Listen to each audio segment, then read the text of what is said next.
In July of 1847, the first group of Mormon pioneers entered the Salt Lake Valley.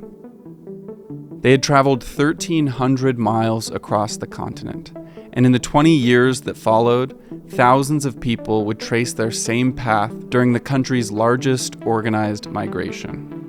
There is nothing larger in American history to move 70,000 people by wagon and horses and ox teams and hand carts. That was a grueling journey. But even after all this, their spiritual center is in Missouri. Before their journey to Salt Lake, they left behind a series of settlements, and there's a pattern to those that's hidden on the modern map. I've always been interested in stories that move people. I retired 3 years ago after a 40-year career in museums and historic sites. And for much of that career, I worked for the Church of Jesus Christ of Latter-day Saints and have a deep interest in Mormon history. In 1830, two developments began reorganizing the map of the American West. First was the passage of the Indian Removal Act. This authorized the forced removal of Native Americans to lands west of the Mississippi River. Second, the Church of Jesus Christ of Latter-day Saints was organized. Joseph Smith founded that church in Palmyra, New York. He claimed that he saw God and was chosen by him to restore his church. And he very quickly gathers a lot of followers. Two concepts he started teaching would drive everything that followed. One was that he felt he needed to create a new Jerusalem, a physical place he called Zion. A utopian society, the perfect society, the community of God on the earth. But there was always a call to gather together. The other teaching is that he had been led by an angel to uncover a record of people that had come to the Americas 600 BCE. This would become the Book of Mormon. Joseph Smith and other Mormons at the time felt that Native Americans were the descendants of those ancient Israelites, and so they wanted to take that book to them and teach them. One of the first groups of missionaries that went out was sent to Missouri, not to preach to the settlers there, but instead to preach to the Native Americans who were just across the river in Indian Territory. On their way, they stopped in Ohio, and they preached there to some congregations who were looking for a restoration of the New Testament church. And within days, they had baptized hundreds of people. And so there's this community established in northeastern Ohio already with early converts. And Joseph Smith and those who were in New York soon moved there. He moved to Kirtland partly to escape hostility in Palmyra, but also to build up the headquarters of the church there. They're not just building a little community, but they were building a really complex structure that included the community as well as the religious center place for what they imagined would be a worldwide ministry. And one of the real problems with utopian communities is when you live in them, it turns out to not be very much of a utopia. In 1830, Independence, Missouri was a small frontier town on the edge of Indian Territory. It was home to just a couple hundred people, and now a few Mormon missionaries. And shortly after they got there, the federal law prohibited them from settling on the Indian Territory and preaching to the Native Americans. Joseph Smith follows them a few months later, and while he's there, he feels like he is impressed that this is the center place of Zion. This wording is important because while several places can be Zion, this was him specifically declaring that this was the center place of Zion, the place that Jesus would rule from when he came back to the earth, in Independence, Missouri. Mormons began buying land in the area, and as they did, Joseph Smith drew up the Plat of Zion, his city plan for a new Jerusalem. It was created around a specific spot he had declared would be a Mormon temple, meaning this plan covered most of Independence, including its courthouse.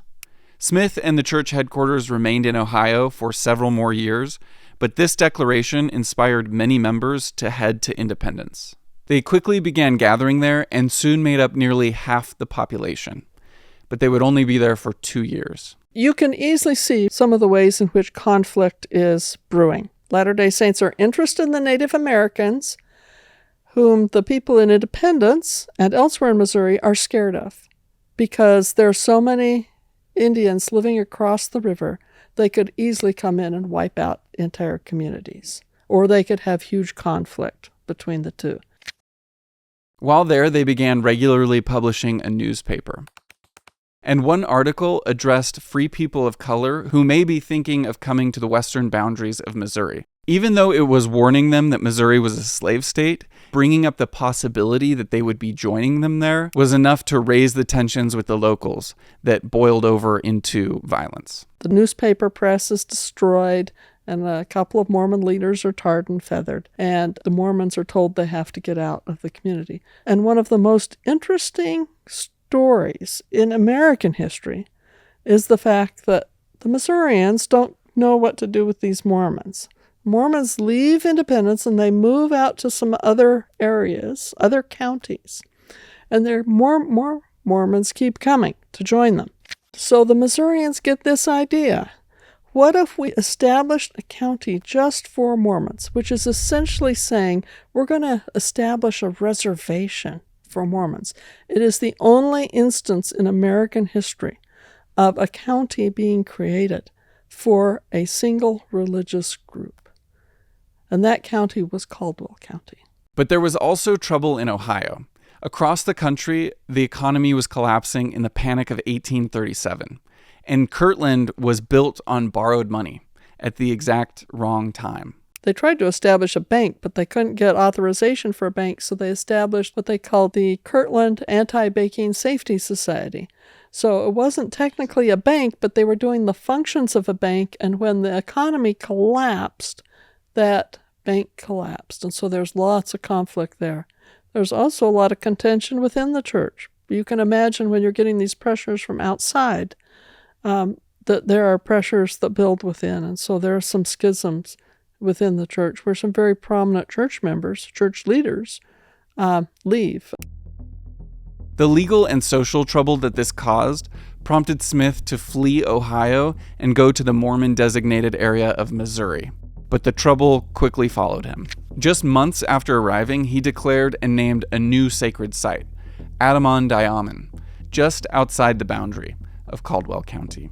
Then, when a group of Mormons showed up to vote outside of Caldwell County, a mob attempted to stop them, and things got violent. And it eventually proceeds into a battle and then a massacre where 17 Mormon men and boys were killed. It goes on for just a handful of months, and it's known today as the Mormon War of 1838. The governor of Missouri, he issued what is known as the Extermination Order, and that order said all Mormons needed to leave the state of Missouri or else be exterminated. You have to remove yourselves from this community. We will not tolerate you here any longer. They're in destitute conditions.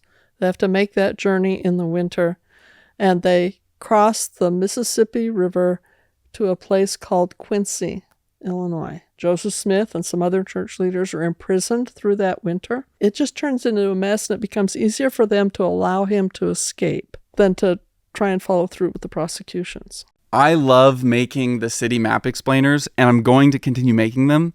But one of the things I'm most excited about for 2026 is experimenting with new formats and trying out different things. And this means that I'm going to start working on videos that take a little bit longer to produce and might cost a little bit more money, and I need to hire someone. And that is why I've been using today's sponsor, Rocket Money. Rocket Money is a personal finance app that's been helping me see my financial overview in one place. I've connected all of my accounts, and I can see what expenses are coming personally and business-wise, and it's helping me set budgets for the videos I'm going to make. It's also allowed me to see all of my subscription costs and make sure I'm not paying for anything that I don't want to be paying for, and make sure that they're separated how they should be between business and personal. If you want to see all of your finances in one place and understand your spending learning better, go to rocketmoney.com/Daniel Steiner or use this QR code and you can get a free trial of their premium subscription. That link is going to be at the top of my description. And if you use that, it really supports this channel and it's a product that I really believe in. So thank you, Rocket Money, for sponsoring this video. And let's get back to the map and the story of why the Mormons went west. It had only been 8 years since the church had started. Ohio had failed, and now Missouri was proving that finding a place to build their utopia was not going to be easy.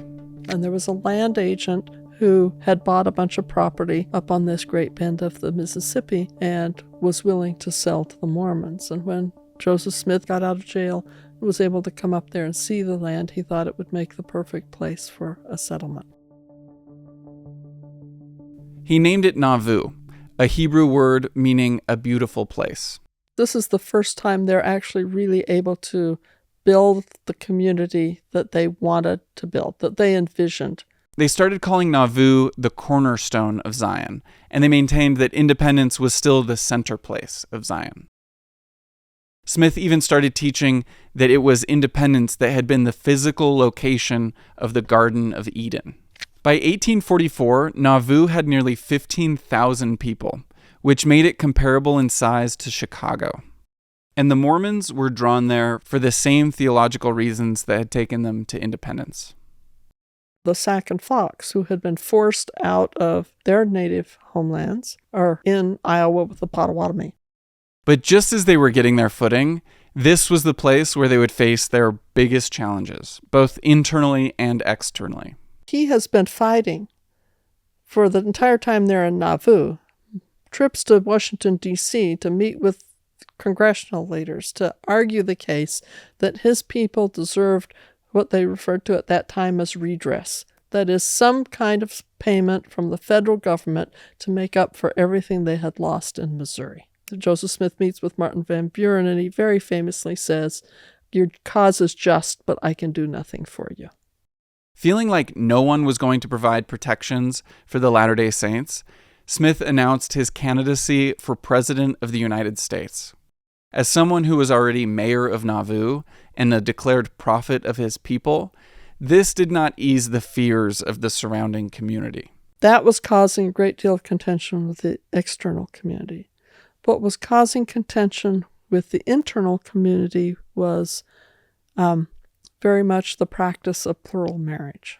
Smith would later claim he was commanded by God to introduce plural marriage, and that an angel threatened to destroy him if he didn't obey. So he began practicing polygamy in secret. Joseph Smith never announces this because it's obvious this is going to be very controversial. Dissidents within the church create their own newspaper in Nauvoo known as the Nauvoo Expositor. And they publish the fact that polygamy is being practiced. Now, there are certainly rumors. People know about these rumors. But this is the first time it's actually being published in Nauvoo in a very prominent way. And Joseph Smith at the time is mayor of Nauvoo, and so he orders that the press be destroyed. And so the press is destroyed. Well, that becomes a major issue now for those outside the community as well. And they're looking in saying, what are you doing in your community?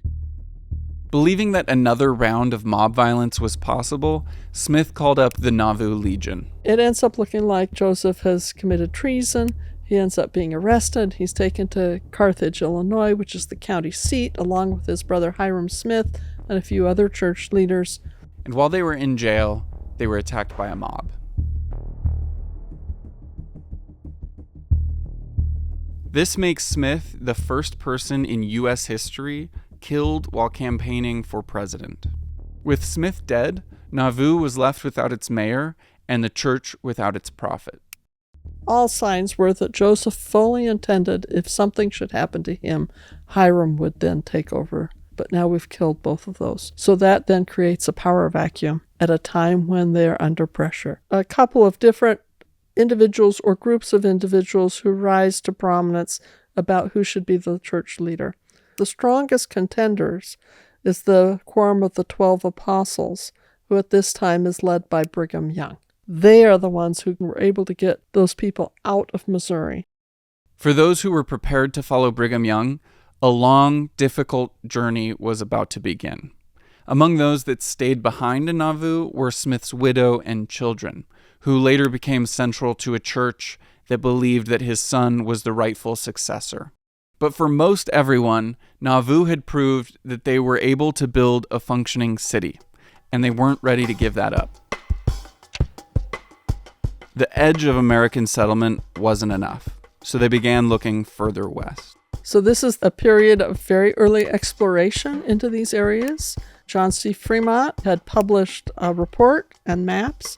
They had a copy of that report and maps. There was a guy named Lansford Hastings who became somewhat infamous because he published a guidebook which led the Donner Party to take a shortcut on their way to California and resulted in disaster. But he had come to Nauvoo and lectured, and they'd talked to him. They'd heard him.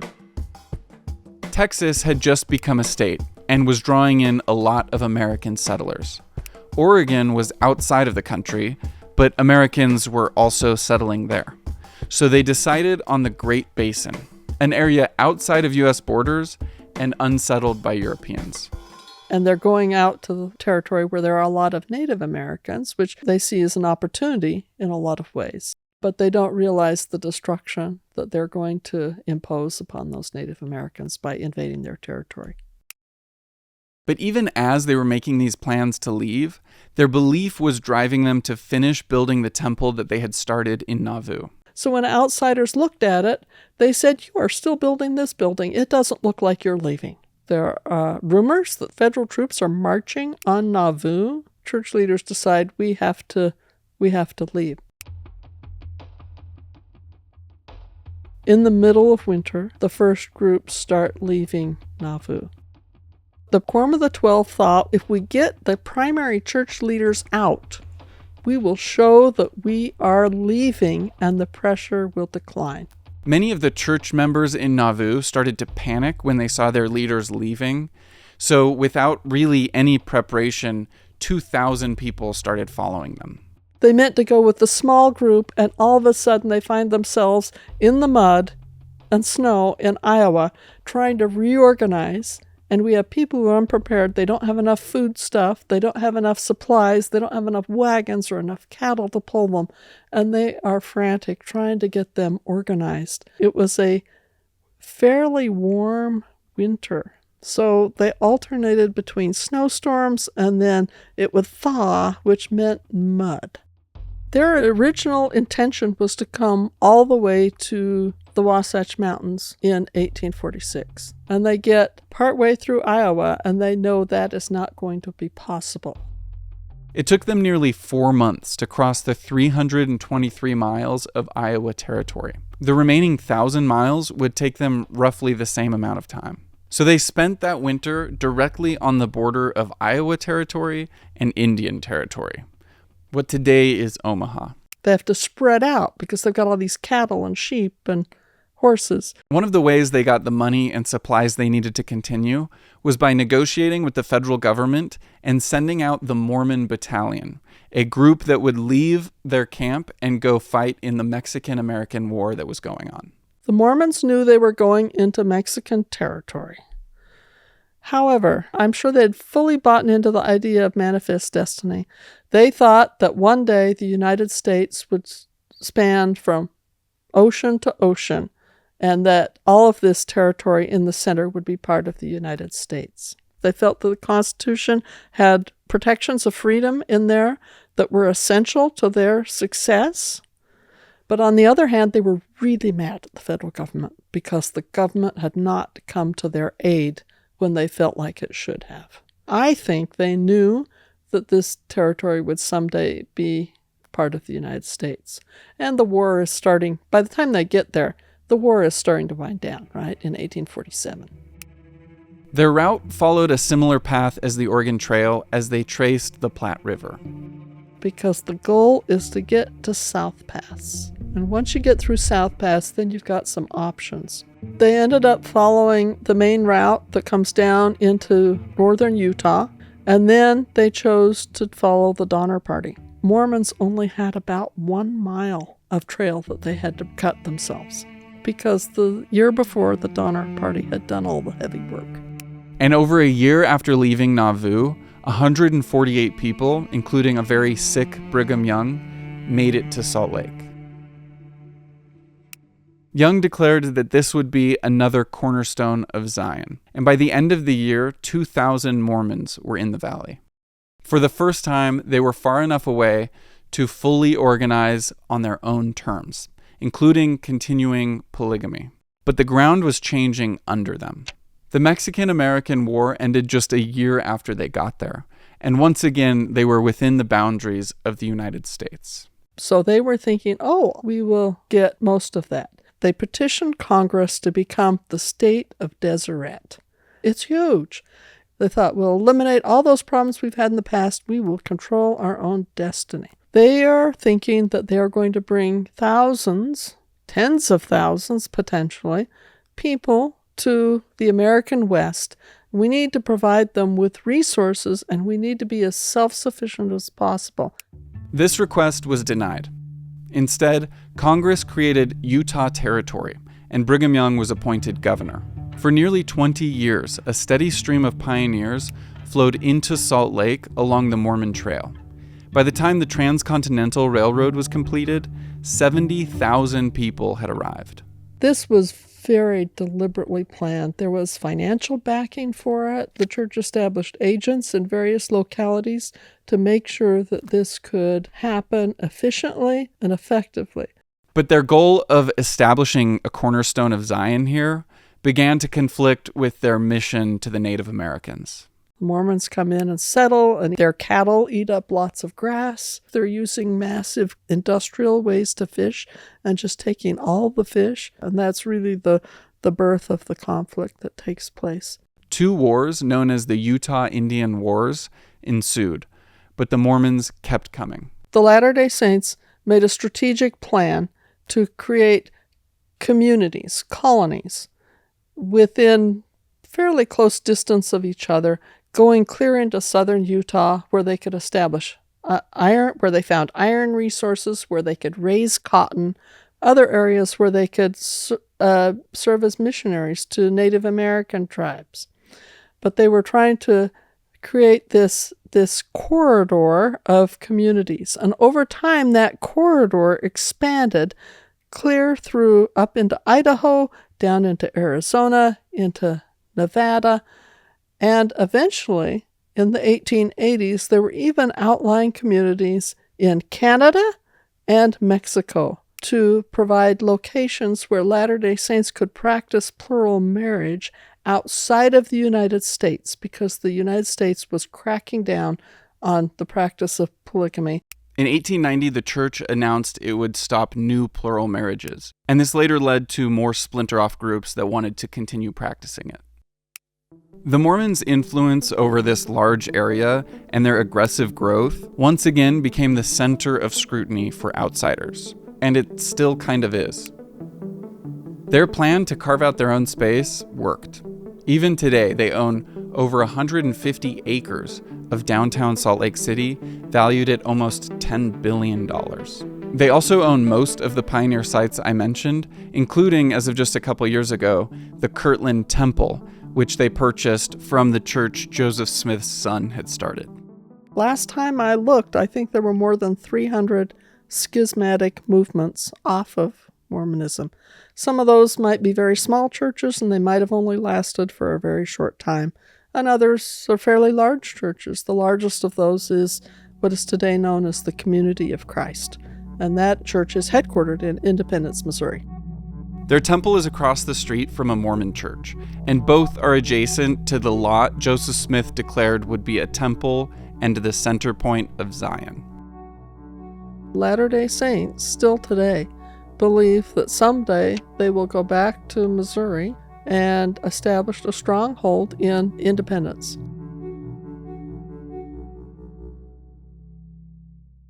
If you're interested in hearing the full conversation I had with Jenny Lund, I've put it for free on my Patreon, which is linked below the Rocket Money link in my description.